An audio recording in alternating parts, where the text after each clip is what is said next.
my name is Raven, this is Jasper, and this is October, and welcome back to our channel. Subscribe to become part of the hive. Be sure to like and ring the notification bell. Thanks, honeybees! Enjoy the video.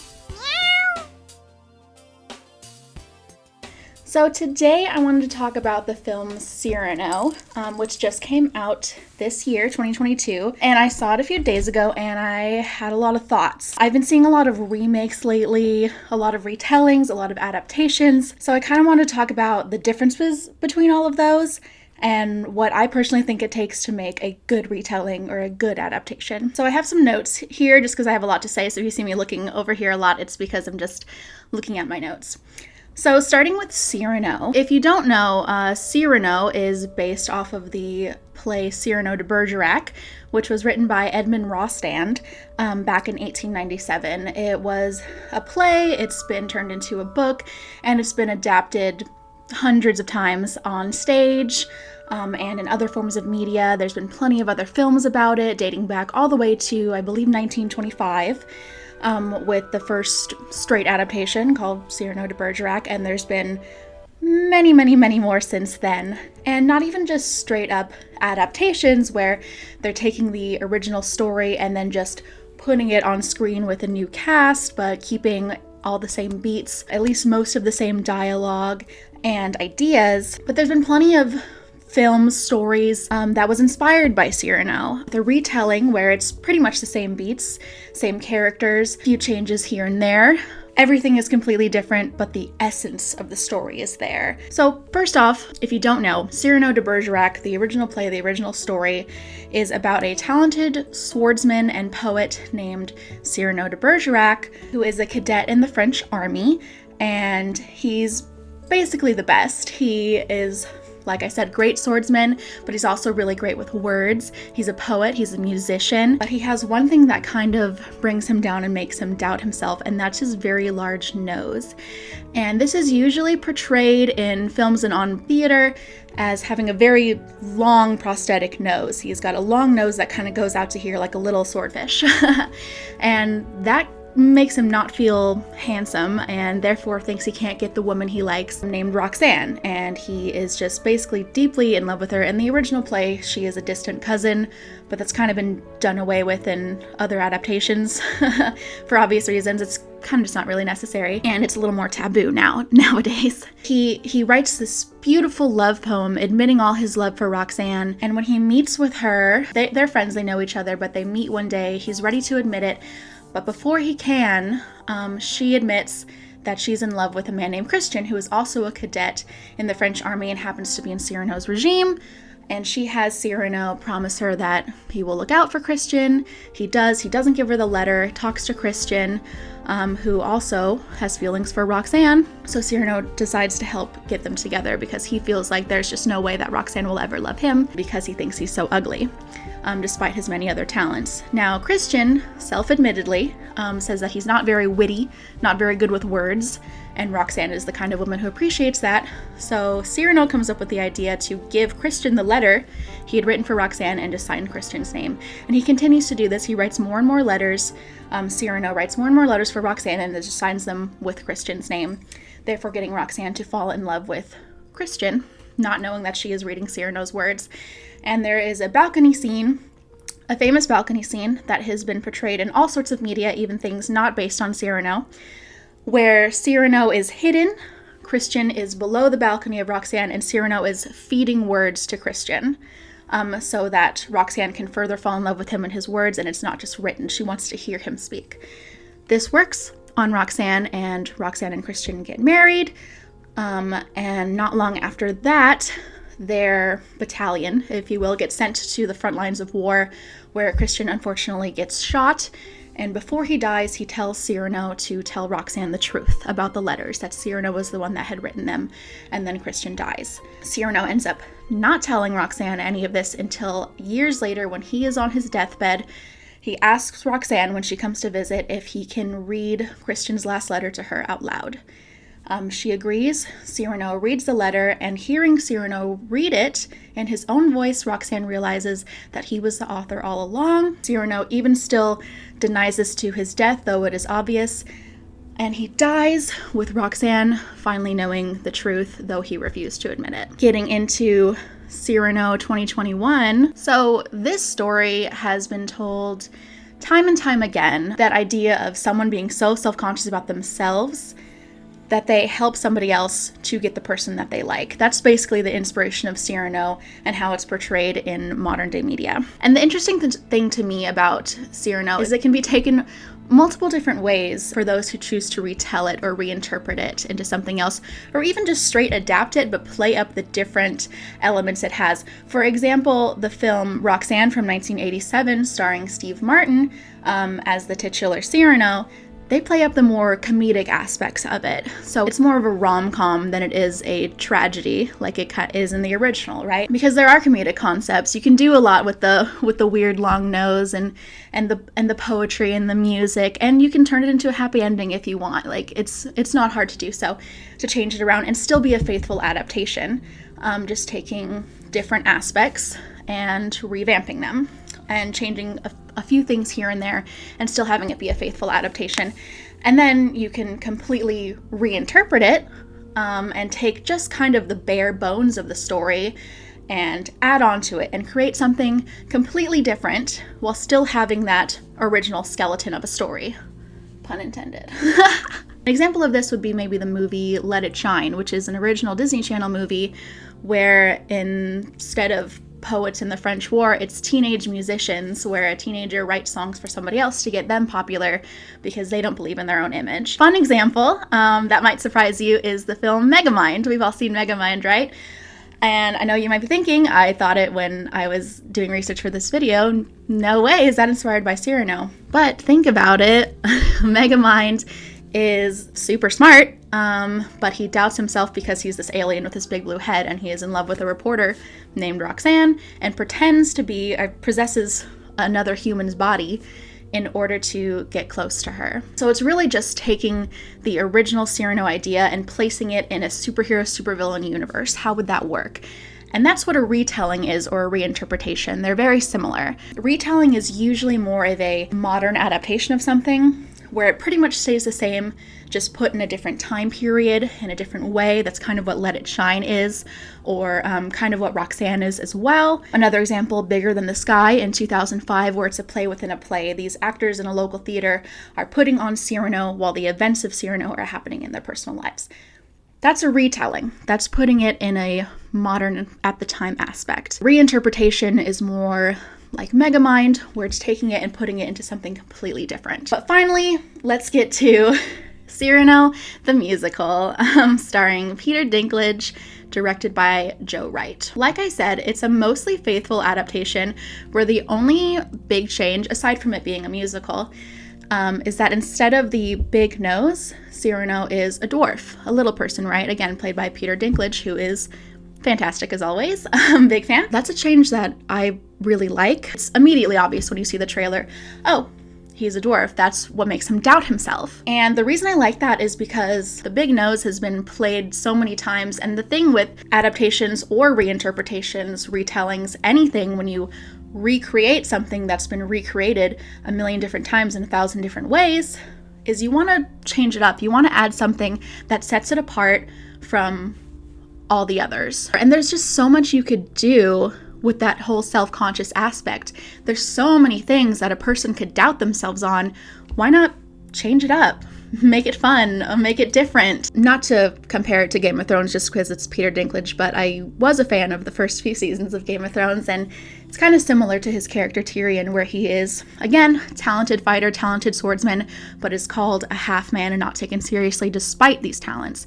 And it's the same with Cyrano, right? He is amazing with a sword, he never loses, he can speak so eloquently and beautifully, but he's still called a freak and not taken seriously by his peers. In fact, in the film, when Christian first sees him, he laughs, not knowing that he is in his battalion, he is his fellow cadet above him, and he is there to train him. He laughs at him. And in the first scene we see with Cyrano, he is called a freak and challenged by someone who knows he's talented, but still thinks he can take him just because he is small.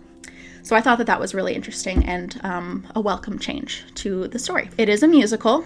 I enjoy musicals. It's actually based on Erica Schmidt's 2008 stage musical adaptation. So it wasn't created to be a musical just for this movie. It is based on the musical from the play created for the stage and put on stage into a film. Sometimes when you take like a Broadway musical, for example, and put it on film, it's a little clunky because it's different rules, right? It's different media. On a stage, you do things much differently than you do on film. In some ways, you have more freedom, but in other ways, you're kind of stunted. There's some things that you can just portray on stage that you can't portray on film, and vice versa. So it's a question of, what do we keep? What do we change? How do we do this scene? How do we do that scene? And I feel like they just did it seamlessly. It all fit together very well. The scene transitions, the musical transitions between the dialogue and the singing. Another thing that tends to be clunky sometimes, that was really my only complaint about In the Heights that came out last year, is that I didn't know what was supposed to be dialogue and what was supposed to be singing. Sometimes they spoke the dialogue, sometimes they sang the dialogue.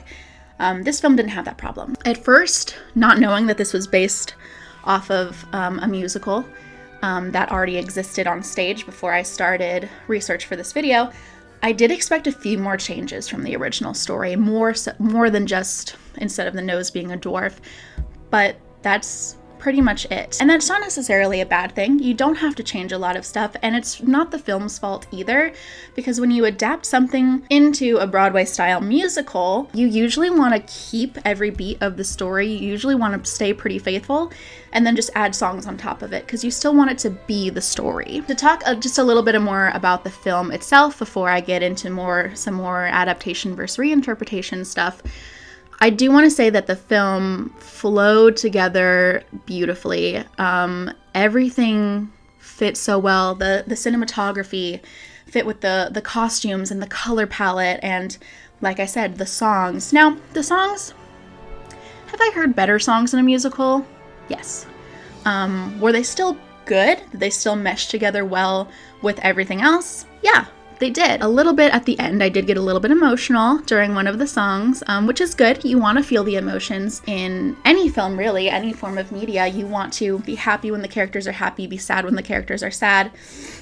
You get those musical stings and you want to feel that. So I did feel that a little bit towards the end. I feel like I was a little bit more impressed by the dancing than I was from the songs. Good lyrics, but just the musical backing could have been a little bit more stingy. I'm not really sure how to explain it, but it wasn't too much of a detriment. Like I said, it still fit together very well. And very believable characters. The acting was great. Normally, I'm taken out of a movie by actors sometimes when it's an actor that you know really well. It's kind of hard to just put yourself in their shoes or even just believe that they are somebody else. But I didn't feel that in this case. Peter Dinklage is the only really well-known actor in this movie, but he did so great that I forgot that he was Peter Dinklage and I just saw him as Cyrano, which is a really great example of acting. That's what you want in a film. You don't want to think about the actor, you want to think about the character. It was all very nice. I enjoyed it very much.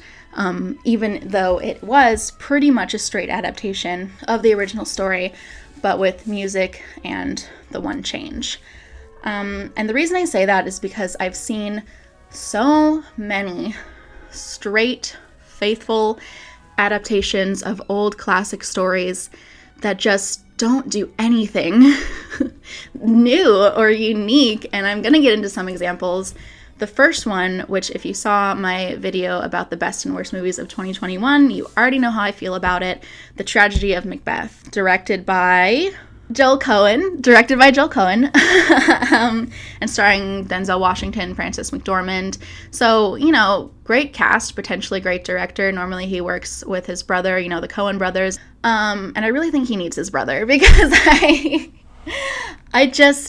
to summarize it, it wasn't very creative at all. It seemed like the type of movie, well, first of all, we all know the story of Macbeth, right? Shakespeare, dating back 1600s, been made over and over and over again on film, in books, on plays, everywhere for centuries now. So you'd expect if someone took the time to make it again, they would change something, they would add something new. They would give us something worth watching because we've all seen or heard or read Macbeth. So what are you bringing to the table that is pulling me in to make me want to see this story 100th time? And nothing is the answer to this when it comes to Tragedy of Macbeth. And I'll tell you why. The set's completely bare. Just the minimal of what you need to have. The throne room has a throne, and that's it. There's a scene at a fountain. There's a fountain that's white and blocky, and that's it. The stairway, nothing. And it's black and white, which isn't necessarily a bad thing. There's been plenty of great black and white movies, but this one just added to the boringness because there's nothing to look at. There's no color, there's no interesting sets, there's no interesting movement.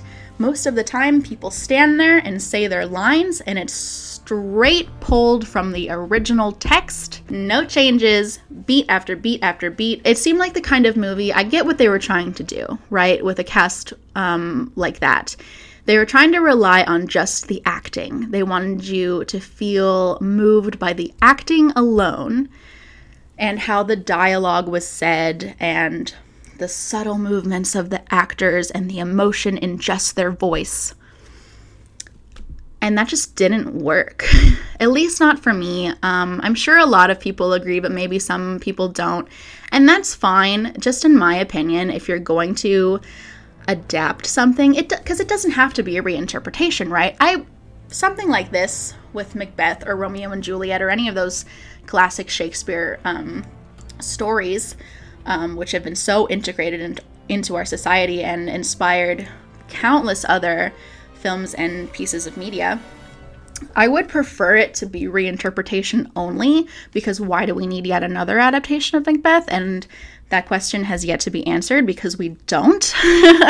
So I just really don't, I guess my point is I really don't understand why this film was made and why they did the straightest adaptation of Macbeth and put it on film as if it were a play. If you've ever seen, I believe it's Ian McKellen's Macbeth, and maybe Ian McKellen's Hamlet. I get the two mixed up sometimes.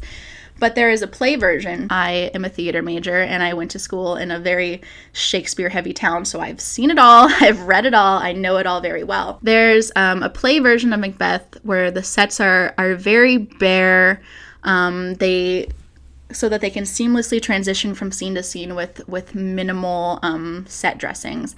And that's fine for a play. That's fine. A play that's been done hundreds and hundreds of years, you can do that. You can just keep doing the same thing with different actors. It's a play. It's fine. For a movie, there's just so much more freedom.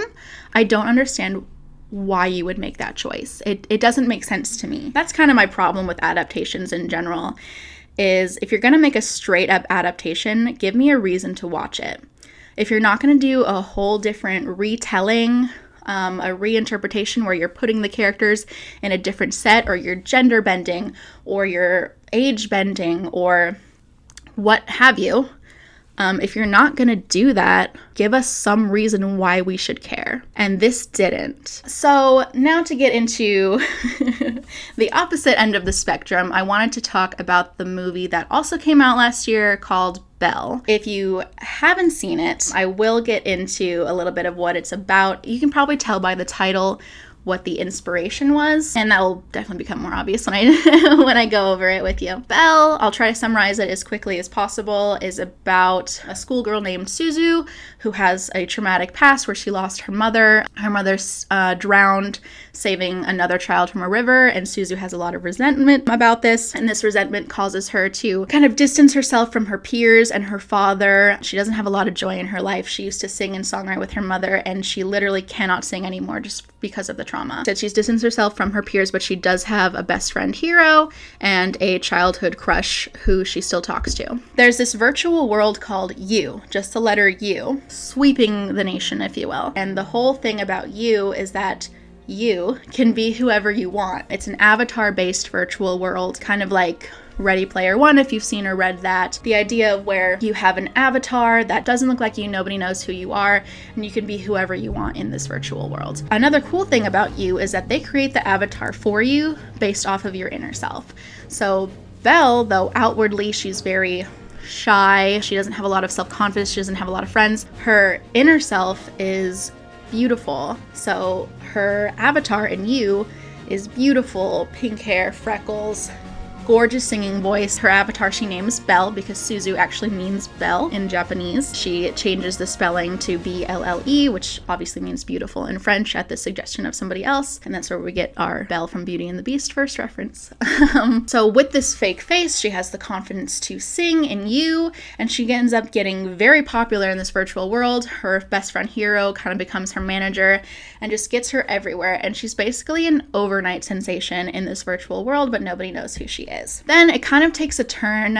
She has a concert in You that gets crashed by this dragon avatar known as the Dragon or the Beast. In the version I watched with subtitles, he was referred to as the Beast, so that's how I will refer to him. He disrupts her concert and is chased by this vigilante group, the leader of whom is named Justin, who think he's too powerful. He's disrupting the peace of You, but the Beast is just too strong, too powerful, and he's covered in these bruises and scars along his back, and Suzu is very interested in him. Most people in You are. They want to know, who is the Beast? That's the big question. And Suzu takes it upon herself to try to find him. People think because the avatar reflects your true self, the real person must have a lot of scars, emotionally or physically. They try to weed out a few, and it doesn't really go anywhere, so she finds his castle in the virtual world and kind of slowly gets closer to him, trying to figure out who he is because she wants to help him.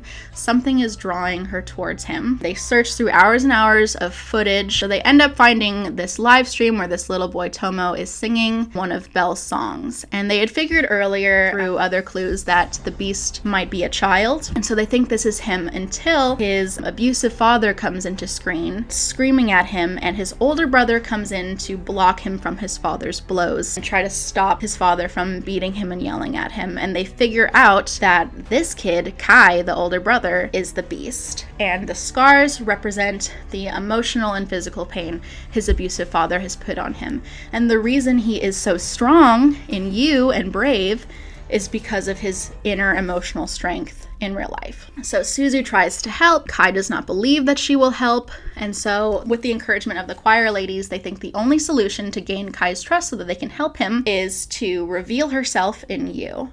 And so she calls together a concert of everyone in You. She starts to sing as her true self, and everyone can see that she's just a regular schoolgirl. And this prompts Kai to believe her by revealing herself.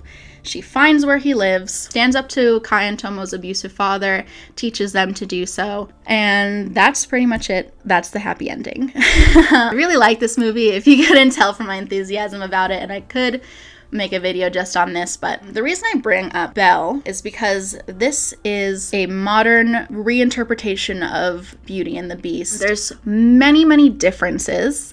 It's definitely extremely modern, and it's not a love story, but it does still have those beats of the Beast in the castle, who is a child, who is turned into this beast, and Belle, who is a beautiful girl with a beautiful singing voice, trying to find her own self-confidence, trying to get closer with her peers and her father after the loss of her mother. And all that stuff is there, but they put so much else on top of it. A few changes here and there to really set it apart from the original, to the point where as you're watching the movie, which, I mean, some of you could probably tell by the title that it was going to be a Beauty and the Beast reinterpretation. I didn't until I watched the film.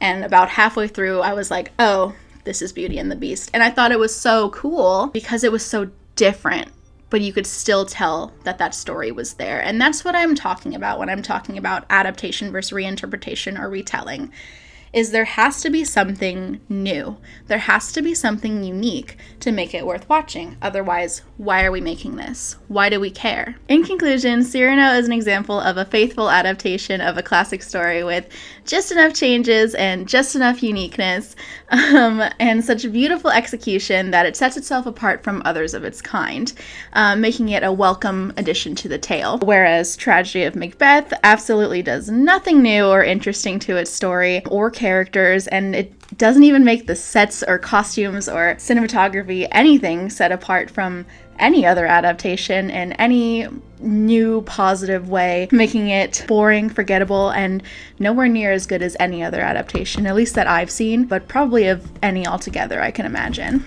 Belle is a fantastic example of a reinterpretation that explores new aspects and possibilities of a classic fairy tale that haven't been explored in any other reimagining of it. We get a new relationship between Belle and the Beast that is not romantic. There's differences in many aspects, but still has the core story. It takes the soul of the story, if you will, and builds on it, making something entirely new, while still keeping the spirit of the original. In my mind, that's how you do a reimagining. Cyrano's kind of the in-between part of Macbeth and Belle, where it is faithful, but it's still really well done, and it still gives us a reason to watch, and to me, that's the most important part of remaking anything, is giving us a reason to watch. So I hope you guys enjoyed this video. Let me know what you thought about Cyrano, if you've seen Belle, what you thought about Tragedy of Macbeth. I'd love to hear it, whether you agree or not, and I will catch you guys in the next one. Bye! Thanks for watching, honeybees! Make sure to like and subscribe. Bye! Belle is a fantastic example of a reinterpretation that explores new aspects and possibilities. Eden's like chewing on my feet while I'm doing this. Eden, get off of me!